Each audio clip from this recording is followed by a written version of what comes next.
Member of legislative assembly.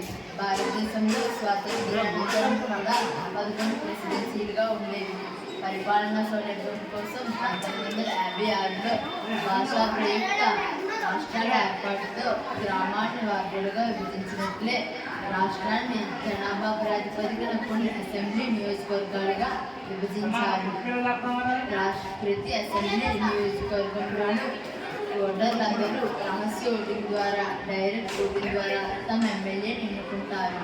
25 సంవత్సరాల నిండిన భారతదేశ పౌరుడు ఎవరైనా ఎమ్మెల్యేగా పోటీ చేయటకు అర్హుడు. రాష్ట్రంలో ఎన్నిక కాబడిన ఎమ్మెల్యేలందరూ రాష్ట్ర అసెంబ్లీకి వెళ్తారు. రాష్ట్ర అసెంబ్లీ అమరావతిలో ఉంది. రాష్ట్ర అసెంబ్లీ సమావేశంలో ఎమ్మెల్యేలందరూ నుంచి తమలో ఒకరిని ముఖ్యమంత్రిగా ఎన్నుకుంటారు. అలాగే మరొక ఎమ్మెల్యేను ఉప ముఖ్యమంత్రిగా ముఖ్యమంత్రి సూచిస్తారు.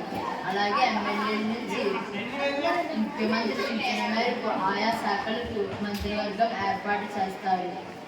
రాష్ట్రానికి సంబంధించిన అంశాలపైన, చట్టాలపైన రాష్ట్ర అసెంబ్లీలో చర్చ జరుగుతుంది. ఇప్పుడు మన ప్రస్తుత ముఖ్యమంత్రి శ్రీ నారా చంద్రబాబు నాయుడు గారు. ఇప్పుడు మన ప్రస్తుత ముఖ్యమంత్రి శ్రీ పునిదల పవన్ కళ్యాణ్ గారు. పేరు మీ పేరు? My name is Satya from 10th B ZPH High School, Lulgunta.